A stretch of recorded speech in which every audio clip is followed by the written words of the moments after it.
Good morning, everyone. It's Sunday at 11 a.m., which means it is time for the Lions Grid. I am joined today by Mr. Jeffrey Raymond. Jeffrey, how are you doing on this Sunday morning?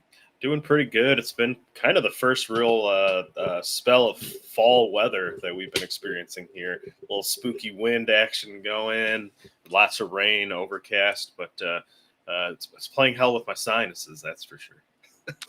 Always a fun time. And I think right now we should give our champ of the week already to Mr. Jeffrey Raymond here. He got the hardware issues fixed, got the camera, and we get to see Yes, your beautiful face. So got taken uh, off the injury report. Can't say the same for some of our people we're going to talk about today, but we're back in action. And of course, the Lions are playing on Monday night, but we're keeping the same schedule here, Jeffrey. So there's a little bit more breathing room in between our show today and when the Lions will be actually taking the field. And in that primetime matchup, they are welcoming in the Seattle Seahawks, Jeffrey, a team that we don't necessarily play often. But over the last couple of seasons, we've had at least one game against them, and it's been something to behold. So Yeah, anytime Seattle's involved in the game, man, I feel like there's just weird shenanigans going on. So I expect more of that on Monday. yeah, and of course the Seahawks are 3-0 on this young season. They have a new head coach in Mike McDonald who came over from Baltimore. They're off to a pretty solid start. They have looked good both on the offense and the defensive side of the ball. And then of course on the flip side we have the Lions 2-1 coming into this game. They've shown some improvement over the course of these 3 weeks, but there has been some inconsistent moments. And surprisingly, the defense has looked pretty good. It's been the offense where we've seen a lot of that inconsistency, which, as we were talking about in previous episodes, Jeffrey, we were expecting the consistency between, Ben Johnson, Jared Goff, this offense being their third season together. We really thought that was going to be one of their strengths, was going to be consistency. And so far, and it's not just the Lions. We should mention that defenses across the board so far have been sort of winning the battle in these games early on in the season. But are you surprised by the inconsistencies we've seen out of the Lions offense so far, Jeffrey? I actually am not, mainly because we pretty much have regulated preseason. A lot of teams are doing this, but regulated preseason to resting starters, making sure that everybody's kind of healthy because longevity over the course of the season is super important. I mean, we're doing things to maximize players' time on the field, splitting the running backfield carries between Monty and Gibbs. But that comes with the consequence of not having the reps, not getting in-game speed, not putting together the intricacies of the offense when you're just basically starting live in week one. So it's going to I think it's going to take a bit of time for things to kind of work itself out. But on the other hand, historically, defenses are doing a lot better this season, especially when we're starting out. And I think it's a bit of the kind of meta changing a little bit. Defense is starting to figure out a lot of these motion concepts and bringing these safeties down and kind of going after kind of the things that were successful, especially last season, and we're seeing that across the board. Yeah, one of the things, success breeds, a sense uh, of people trying to copy that, right? Like people want to, whatever's working, they want to sort of try and replicate that to the best of their ability. And so, with Kyle Shanahan, Ben Johnson, the style of offense that has really started to take over and had been successful, you're absolutely right. We're seeing more and more teams doing it. So the more that defenses have been exposed to it, it's certainly going to be interesting to see how things play out this season.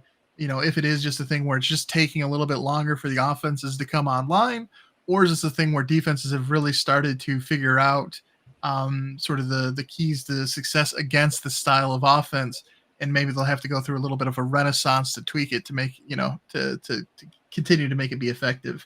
It'll be interesting to see that sort of dynamic play out over the course of the season. And I think one of the things, the golden rule now for the NFL, I've heard, is that it is a marathon and not a sprint. So a lot of teams, there's many weeks ahead. We're here in week 4, but there's a long season ahead.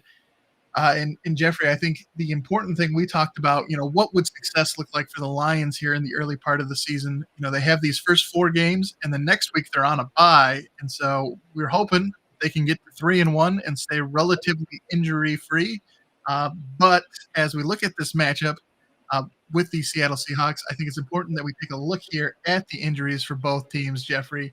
And so we do know that Frank Ragnow is out for this game. That's a big blow to this offense. He's definitely, um, you know, I would say Penei Sewell is probably the best offensive lineman we have, but Frank Ragnow as the center is definitely a very crucial part of that offensive line and has also been playing over the last couple of seasons at a very high level. We've had one of the best offensive lines and he's been a part of that. So not having him here today, or I'm sorry, on Monday night against the Seahawks, and with the particular pectoral injury that he has, it's, is it just going to be a game? Is this going to be something where he's maybe misses a couple? The nice thing is we do have the bye week after this, so hopefully, with 2 weeks off, maybe he comes back. But certainly something to keep an eye on there, and it could potentially, I had made the bold claim that if the offensive line had stayed healthy, Jared Goff would be the MVP. He hasn't been doing a whole lot to prove me right here in the early weeks, but the fact that Frank Ragnow is now on that injured list, how concerned are you, Jeffrey? It's fairly concerning, mainly because the offensive line play is a unit-based kind of thing, and that's why it's so hard to have a good offensive line. Having that many guys with some guys you can rotate in just for being able to rest dudes and still be able to run the kind of offense that you do off of that kind of stuff, it's difficult. I mean, line play just in general is down because we're asking these big guys up front to do a lot more, and we're not getting as much college talent coming out on that side of the line, not as much we're getting on these defensive side of the line. So it's a precarious kind of balance we have to play for any of these teams who have good offensive lines in general. But it's concerning having a veteran linchpin gone. Absolutely. And especially we'll talk about the Seattle injuries here in a moment, but a game where we could see the Lions take advantage of some injuries and really try and ground and pound. And certainly feel better having Frank Ragnow in there helping to lead the way with that rushing attack. But then there are 2 other questionable injuries. We have the rookie Enos Rakestraw. He is questionable for this game. And then a late addition as of today, Brian Branch is apparently. We don't truly know, but it's not good because we rely quite a bit on playmaking on the defense, especially in our, especially our safety combo. And with one of our promising dudes gone here, it makes me a little worried about this pass offense coming here into Motown. Yeah, we'll talk about this Seahawks aerial attack in just a little bit, but certainly there are quite a few pieces they have there. Lots to be concerned about. Speaking of concerns, and when it comes to injuries, Jeffrey, the Seattle defense is pretty beat up. The offense seems rather unscathed at the moment. They're getting Kenneth Walker back this week, who has missed the last couple of games, and Zach Charbonnet has played well in his absence. But if you look at the defensive side of the things, there are 3 linebackers out for this Monday night game for the linebackers. Boyamafe, Uchenna Nwaso, and Jerome Baker, all 3 linebackers, all 3 out. And then Byron Murphy, their rookie defensive tackle, out from this game. And then defensive end Leonard Williams out for this game. So linebacking core depleted, a couple of starting defensive linemen out. Like I mentioned, Jeffrey, this could be an opportunity here for the Lions, especially with Gibbs and Montgomery. We'll discuss. I think we've talked about them being, in our minds, the best running back duo in the league. But do you think they'll be able to come in here and take advantage of a beat up front 7 for this Seattle Seahawks defense? I mean, I think they're certainly going to try. I think the game plan is going to be ground and pound first and foremost, but problem, though, I see is that we've played a couple of patchwork defenses already with some guys who were on like bench spots. The Rams had a ton of people out. The Tampa Bay Buccaneers had a bunch of people out, yet it still didn't quite matter as much. They still played a good game. Our offense struggled at times due to those inconsistencies. So I think the jury's still out whether we can kind of beat up on a team that's short-handed in these areas. Yeah, if we could get that same level of energy and same level of efficiency we saw out of the Lions in overtime against the Rams when they really took over with that offensive line and David Montgomery, and they just like if we could do that against this depleted front seven for the Seahawks, fantastic, easy win. Good job, firm handshakes all around. Great way to introduce the new jerseys and the new helmets. Fantastic, but that's a big if because we've really only seen them do that once so far this season. Not that they haven't been successful running the football, but we haven't really seen them take over a game like they did in that overtime quarter since then. So it is, I think, something we'll have to watch and see here. And speaking of watch and see, Jeffrey, there are a number of players to watch in this game. A lot of them, of course, are names we know. Like I mentioned earlier, Penei Sewell helping to lead this offensive line, especially without Frank Ragnow. I definitely see him stepping up and trying to be the leader there for this Lions offensive line. Of course, Amon-Ra St. Brown, Aiden Hutchinson. We have a QB battle here between Jared Goff and Geno Smith, and both of them are going to be, I think, crucial players in this. Sam Laporta, he was a little banged up, but is supposed to be going in this game as well. So it'll be interesting to see what sort of impact he can have. And then, Jeffrey, we talked about that aerial attack. We already mentioned Geno Smith here. But that wide receiver room for the Seahawks is pretty talented as well. DK Metcalf, Tyler Lockett, Smith and Njigba. Is it Smith and Njigba or Njigba Smith? Smith and Njigba, I believe. Anyway, very talented receiver group there for Seattle as well. And so, Jeffrey, as we look to our keys to victory here, I think one of the important things is going to be our Lions secondary against these Seahawks receivers. How do you think we stack up against DK Metcalf, Lockett, and Smith and Njigba? It's certainly going to be interesting, especially because we now Enos Rakestraw is not going to be there for depth. Brian Branch is not going to be back there. Geno Smith, I mean, they handled pretty good defenses in their first few weeks here.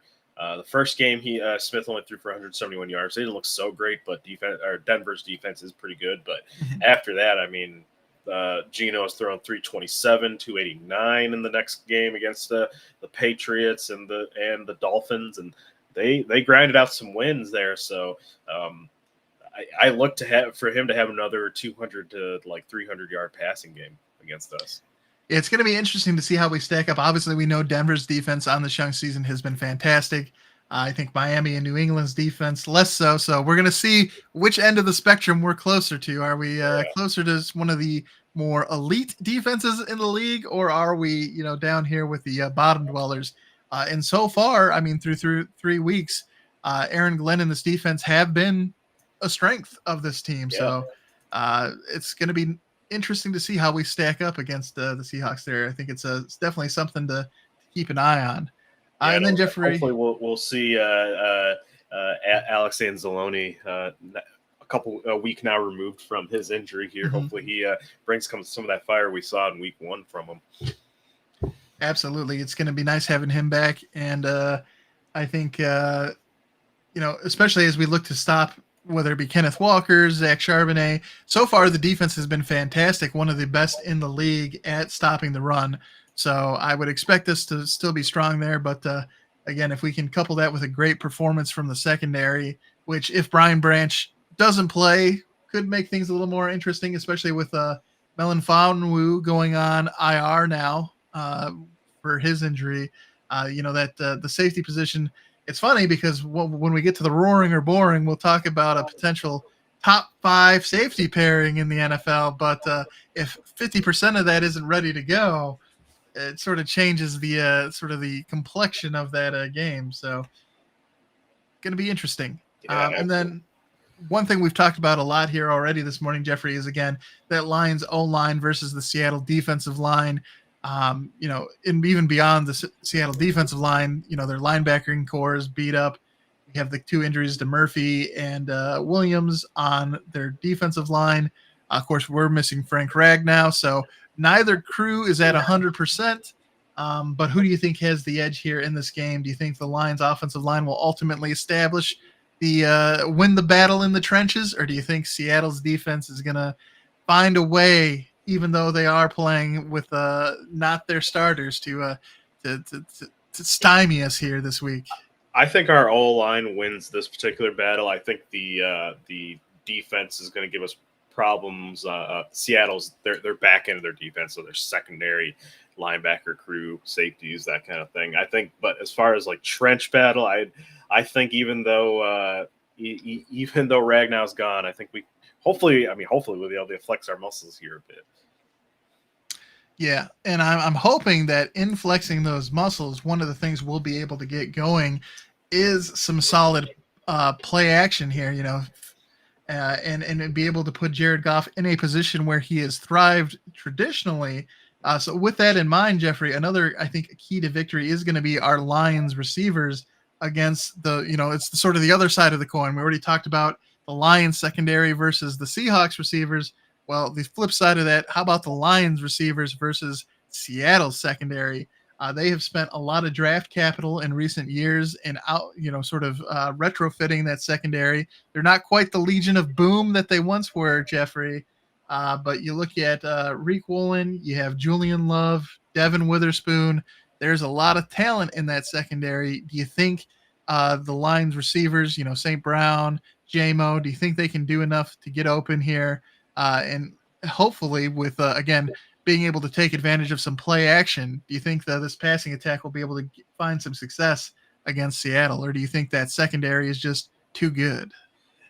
It's going to be a difficult matchup because I think, J-Mo and St. Brown being our 1 and 2, we really have not established our 3 guy yet. Sam Laporta has been dealing with injury, so he hasn't been as productive. I mean, it would have been hard to match the historic production he had, but you can tell he's definitely battling injuries and not as sharp as he was last year. So I think that's going to be the key. Can that third kind of entity step up, whether it be Tim Patrick, who we just got, whether it be Sam Laporta kind of smoothing out through these injuries. But I think J-Mo and St. Brown will just be productive because they're that good. Yeah, I think 2 other names to keep an eye on in that passing game too would be Brock Wright. Of course, the 49ers tried to sign him away from us in the offseason, and we matched their offer and brought him back. So, he's a guy that's had a lot of promise, but still looking for him to kind of take that next step. So be a great week for him to do so. And then another guy that's another veteran player who's recently coming off of the practice squad, Allen Robinson, will be making his Lions debut as well. So, potentially another guy who could contribute there, again, as we look for that sort of third option in the passing attack. So a couple guys to keep an eye on there. And then, Jeffrey, I think the final key to victory here for the Lions is going to be that home field advantage. We've seen Ford Field turn into one of the toughest places to play in the entire NFL. It has been just absolutely, it gets loud there. It gets just incredible. And this is, again, another primetime game on Monday Night Football. What do you think it's going to be like there at Ford Field on Monday night? I think it's going to be just as wild. I mean, you're right. We've become one of the kind of the more electric places to play just because we've energized our fan base, who's been had a beleaguered existence for the past 50 plus years, right? So I think it's going to be interesting to see how Seattle handles it, because they have a pretty potent home field advantage as well. So are they kind of used to being able to handle that kind of energy? Are they used to being able to deal with that kind of noise even from their own fans? I think though it's going to be definitely a factor for sure with how loud it's going to get down there.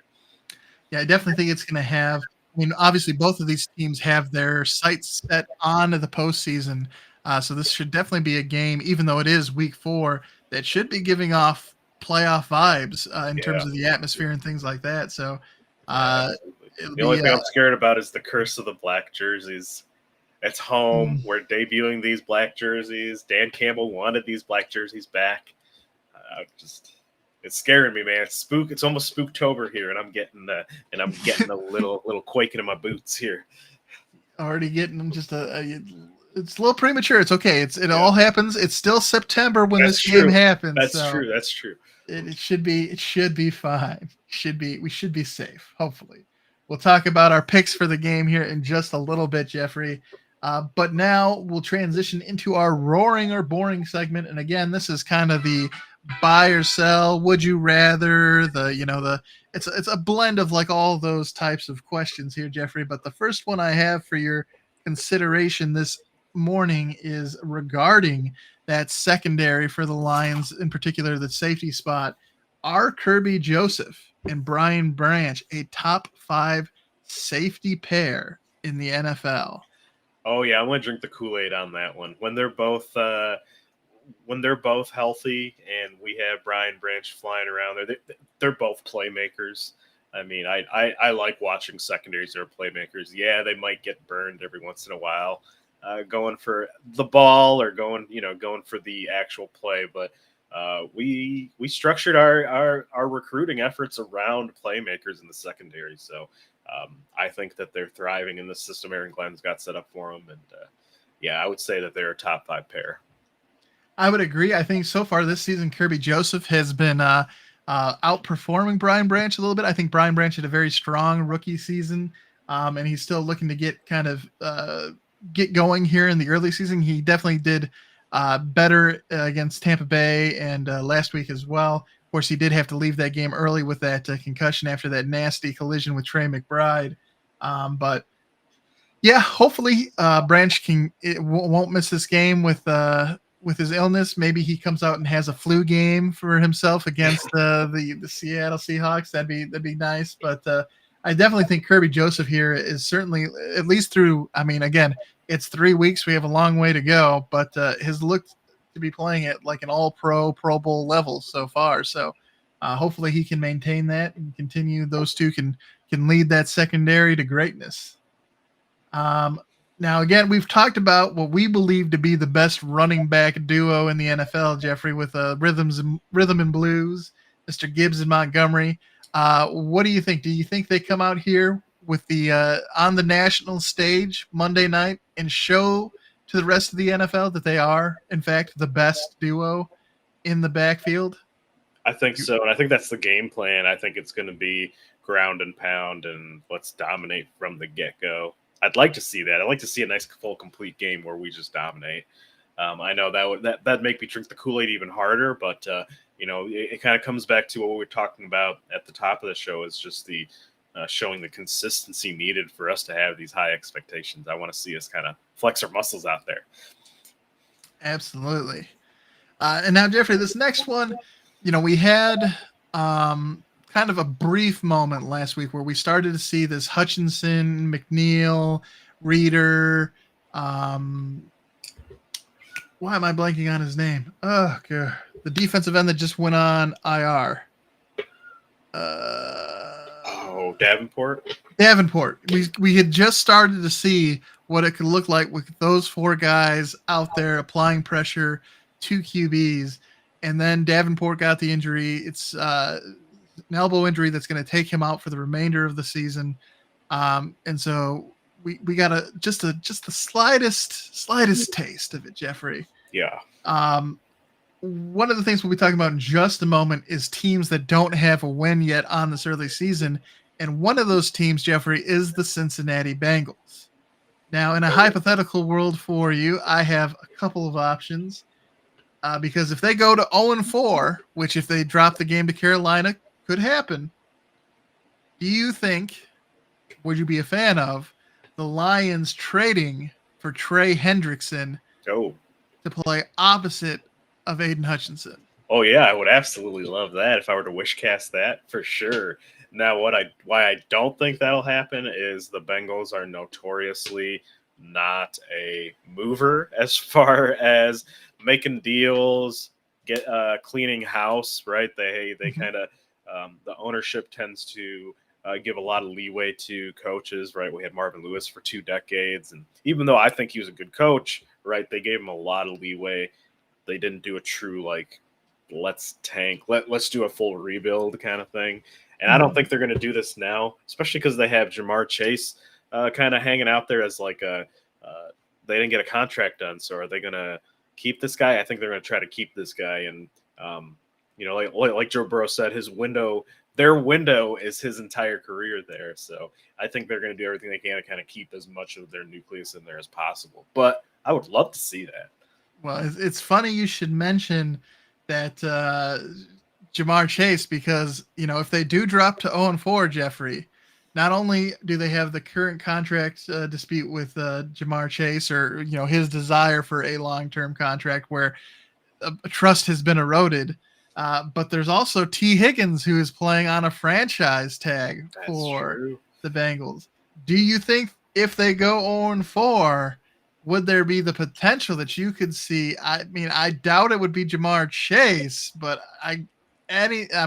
we know Cincinnati not necessarily forthcoming with the fruit, but there's no way they're going to be able to keep Chase and Higgins. It just isn't going to happen. That would be interesting. That would solve a big kind of hole that I see us having, is not having an established third wide receiver. Not necessarily saying T. Higgins would be a 1, 2, or 3. I think he's like a 1A to 2 kind of wide receiver 2. But that would be super interesting, because as of right now, we've not had anybody really kind of fill that role that like Laporta and Reynolds kind of had last year. Yeah, and I think if it does happen, again, there's no way they're going to, if they do drop to 0-4, they need to know they're not, like, the chances of making the playoffs at that point, they're already dismal chances going 0-3, especially in a very competitive AFC North, making the playoffs. But if they go 0-4, knowing that there's no way they bring both Higgins and Chase back, doesn't happen. Yeah, it'll be interesting to see if the Red Rifle can end this little nucleus that they've got going on here. I mean, it would be kind of perfect after him getting the asked politely to leave Cincinnati to come back in here and their era, stab him in the back with a dagger on his way through. So NFC South division win with Andy Dalton there. Could be pretty spicy. And I should say, I with those trades too, I think potentially they could get them done without necessarily, I don't think we're in an extreme like buy now situation, Jeffrey. Like, we don't need to like leverage the future to like try and like, I think our window is going to be pretty substantial here. But what are your thoughts? Are you roaring, or is it boring that the line should be buyers this season to help get them over the edge and back to that NFC Championship game? Yeah, I think the two big areas we would want to look at are someone on the other side of the defensive line, or that kind of third receiving option. I think if we're in good shape by that trade deadline, I wouldn't be surprised if we were kind of looking for some disgruntled wide receivers from somewhere else to kind of come here and have a mini run with us. But yeah, I'm roaring on that one, actually. I'm roaring. I like it, and I'm there with you too. I mean, I think obviously Brad Holmes and Dan Campbell have done a great job of building this team through the draft. But I think this certainly is, particularly since they have done such a great job, this could be a great opportunity for them to leverage another channel, that being trade, to add in a player to help them get over the hump, especially because San Francisco isn't having the same season they had last year. So there isn't really a clear number one team, I think, in the NFC at this point. Surprisingly, the Vikings are one of the there's two undefeated teams currently in the NFC. It's the Vikings and Seattle. And I don't think anyone necessarily thinks either of those two teams are the best teams in the NFC. So there's a window here, Jeffrey, this season. And it could be the Lions to take if they're bold enough to take action. So and Brad Holmes he's from the Rams staff with their and that they're always have been good on recruiting and kind of team building, and they weren't afraid to go out in free agency either. I mean, they went out and got Matthew Stafford. They went out and got Von Miller for their Super Bowl run. I mean, they haven't been adverse to pulling the trigger, and we haven't seen too much of that out of Brad Holmes yet, but this could be the year. You can see some spicy trades. Definitely something exciting to keep an eye on, especially, we have this week big Monday night showdown, but then it's that it's that bye week, so it gives them a little bit of time to cook and see what's out there and what happens. So Yeah, this early bye week's kind of hitting pretty good right now for us. yep. Now, hopefully, we make it through the Monday night game without too many injuries, and then we should be, especially if we get a win, be in pretty good shape heading into the second part of our season. Jeffrey, we have talked about a couple of the teams here already, but there are currently 3 teams in the NFL that do not have a win. They are the Tennessee Titans, the Jacksonville Jaguars, and the Cincinnati Bengals, who we are, kind of scavenging their corpse of, trying to trying to grab pieces of. But of those 3 teams, Jeffrey, all 3 are on the road this week. Tennessee's in Miami, Jacksonville's in Houston, and Cincinnati's in Carolina. Which one do you think gets their first win this season, or of the season, or do you think are there multiple teams? How do you think it plays out? That's interesting because one of those teams is not like the other. Tennessee, I kind of expected. I think most people kind of expect them to have a middling year, kind of see what Will Levis has. Might be kind of up and down.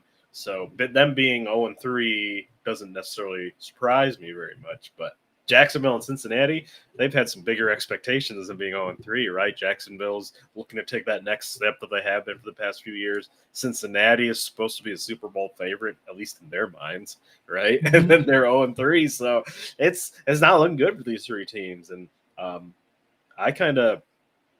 thinking with this Carolina-Cincinnati game, that's going to be spicy. I could see Cincinnati dropping and Cincinnati, the Skyline Chili's, they're going to catch it on fire out there in Cincinnati. Yeah, I think who gets their first win, I'm actually going to give it to Tennessee. I think they're going to get their first win against Miami. I know it's at Miami, but they have a quarterback situation that's not looking good. They're looking banged up on defense. So I think that Houston, Cincinnati still struggle, but Tennessee, they get win number 1 before those 2 do. I have more faith in Joe Burrow than I have in Will Levis. In fact, I have more faith that Will Levis will do something to screw that game up against Miami, and somehow Skylar Thompson and the Dolphins get a win. Okay, so I'm gonna go with the Bengals to get a win. There's That's no way a lockable game. Do you want to 0-4. have a lock off? I'll take Carolina. You take Cincinnati. Could do that. We could. Do that. We have a different lock of the week there, but I'm not gonna put a lock on it. I'm already taking a step elsewhere, but we're going. I think Cincinnati will get their first win on the season. But Jeffrey, the other side of that coin, and interestingly enough, all 4 of these teams who are undefeated on the season are also on the road. So you have all 4 teams that haven't lost playing on the road. You have all 3 teams that haven't won playing on the road. People say the NFL might be scripted, and then you have things like this that happens. But you have Kansas City, who's going against the Chargers. You have Buffalo, who's traveling to Baltimore. Of course, you have Seattle, who's playing us on Monday night. And then the other game, Minnesota, going to Green Bay to take on Jordan Love again and the Packers. Jeffrey, of those 4 teams, who do you think gets their first loss of the season? Oh, man. I see, well, of these games, at least looking at their first kind of competition here, I kind of see the Chargers winning that game. So I see Kansas City going down this week, finally. Buffalo, I think Buffalo's going to beat Baltimore. I don't think Baltimore's figured their offense out quite yet. I think Detroit's going to win this week, taking on Seattle. But Minnesota and Green Bay, that's the spicy one, I feel. And that's a hard question. That's a hard question because I think Minnesota might beat Green Bay. So I'm thinking KC gets their first loss this week. That would be my guess if I were to have to put some money down on it. I like that. I think I can easily see Kansas City splitting with the Chargers on the season, and it hasn't looked great. Patrick Mahomes has not been lighting the world on fire so far this season. He's really done just enough to kind of get them the win offensively. So, and of course, they're still missing Isaiah Pacheco. I think potentially this could be a great opportunity for the Chargers. And then, with Baltimore, it's really hard to judge them. Of course, it can be hard with Buffalo as well. Josh Allen can be great, and then Josh Allen can also be a turnover machine. So he kind of reminds me of Brett Favre in the sense of, yeah, Brett Favre was great. He set the single career record for touchdown passes. He also had the career record for interceptions. So, it's kind of that Jay Cutler, that gunslinger vibe does a lot. So, he could very well go in there and they could roll Baltimore, or he could go in there and just have one of those days where it just doesn't go right and he just it just ends up bad. So we'll have to see. A lot of good games this Sunday to take a look at. Now, Jeffrey, you already talked about putting a lock there on that Cincinnati Carolina game, but let's transition now to our locks of the week. Who do you have this week, and who are you going with? Of my lock of the week, I really wanted to take Carolina over Cincinnati lock, but just too spicy. It might be a little too spicy. But I think for my actual lock of the week, I'm going to take Pittsburgh over Indy at Indy.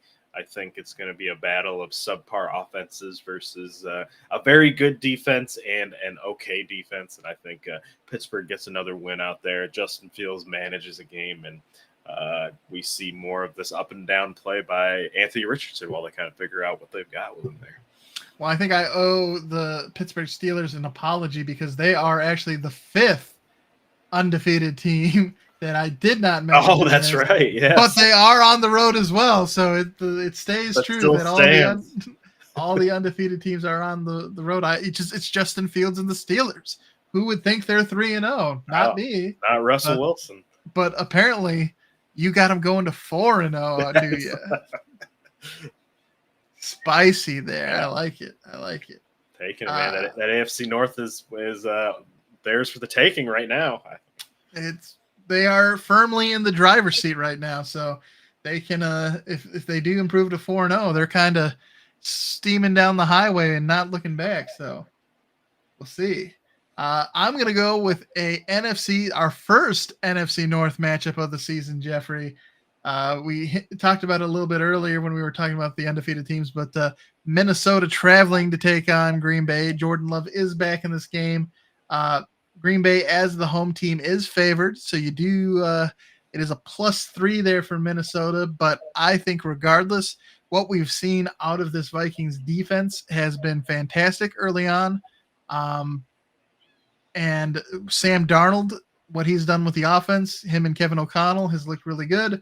I'm going Minnesota in this one. I think they give the Packers all they can handle. It's definitely an advantage when you're playing at Lambeau and it isn't the dead of winter. So this is an opportunity for Minnesota. You have to play at Lambeau, but you don't have to do it when it is just a frozen tundra. They do it in December, November. Yeah, I absolutely agree with you. I would absolutely take Minnesota. They're on a heater right now. Jordan Love's just coming back, so we don't quite know where he's going to be at, and it's ripe for early season cherry picking over there. I think it's a nice spot. I think they can get it done. And it doesn't like a good charcuterie board with some freshly cut cheese on it on a nice fall day, not too cold, just right, that right temperature. And of course, Jeffrey, we're both currently sitting at 2-0 for our locks of the week, so we'll have to see how it goes here with our third picks. You with Pittsburgh, me with Minnesota. We'll see who gets things done. But now to wrap up the show, Jeffrey, all that's left to do is, I know you already hinted at your pick, but our pick 'em for Monday night's game, Detroit or Seattle. Are you sticking to your guns there with what you mentioned earlier? I don't know. Seattle, the real thing that is going to set us apart here is I think the spookiness factor, to be honest with you. Seattle never plays a normal game. Peyton Manning may have cleansed Ford Field by burning sage, but Seattle's not gotten an exorcist to go on to figure out what they've got going on. It's also very close to the anniversary of the Fail Mary, so that also gives me a little spookiness. The fact that it's not in October, this makes me sound like a superstitious person. I would typically not, but when it comes to sports, anything goes, right? That waxing moon last year, but But yeah, I was leaning Seattle pre-show, but I got to give it to the Lions. We're at home debuting those black jerseys. Let's end the curse with our black jerseys. Let's go out there, flex some muscles. I'm taking Detroit in this one. Yeah, I think I'm in the same boat. Again, it should be a near playoff atmosphere there. I think this is a huge game. Like Seattle is coming in here again. We don't necessarily play them often, but we've played them enough recently and have lost to them that we are very much aware of this of the Seahawks. Yes, they do have their new head coach, but a lot of the pieces have been there for those recent losses. So, we're well familiar with Geno Smith, DK Metcalf. So I think, again, those injuries to the front seven of Seattle, I think it should be enough there, especially with the strength of our team. Again, I know we're down Frank Ragnow, but the strength of our team being our offensive line and Jahmyr Gibbs and David Montgomery, there should be enough there that this team should be able to, especially at home in this charged environment, just like they did in overtime against the Rams, just take over the game and just shove it down their throats. We're tired of losing to the Seahawks. These dirty birds, no more of it. We're going to get the victory here, and the Lions will improve to 3-1, Jeffrey, and it'll be nearly that perfect situation we talked about for the first part of the season. Reaching the bye 3-1. Yes, there are some injuries, but overall relatively healthy. And then it'll be interesting to see how the rest of the season plays out from that point on. But I think definitely a great opportunity here for the Lions, and hopefully one they can capitalize on. Yeah, absolutely. It'll be exciting. I love primetime games, especially when it's the home team involved. Get excited to see the new jerseys. Seen of the pictures. I've always been a fan of the black jerseys. I know some people are giving a little bit of flack, making kind of look like that we're a little bit of the Carolina, look a little bit Carolina Panthers-ish. But I'm excited to kind of see it live and kind of form my own opinion on it there. And hopefully we can get a win with it so we don't have to retire it after one game. Yeah, absolutely. I am a big fan of those new helmets. I have a few of those like replica Rydell helmets. I'm definitely gonna get one of those. That blue with the Black Lions logo is just it's peak. It's very good. So look good, play good is hopefully going to be the motto for the Lions, and hopefully on Tuesday we can celebrate a Monday night victory, Jeffrey. Want to thank everybody for tuning in today. Whether you're watching us on YouTube, Facebook, or Twitch, we really appreciate your support. And then, of course, for the material that you see here on the show, you can definitely catch clips and everything like that on Instagram, YouTube Reels, Facebook, TikTok, any of the Lions Grid socials. You can find us there. And if you do enjoy what you've seen and want to help the channel grow, the best way you can do so is give us a like, subscribe, all of that good stuff. And we definitely appreciate your support as we continue to make our way through the season here. Any final thoughts you want to leave everyone with here, Jeffrey, on this Sunday morning? No, happy fall, everybody.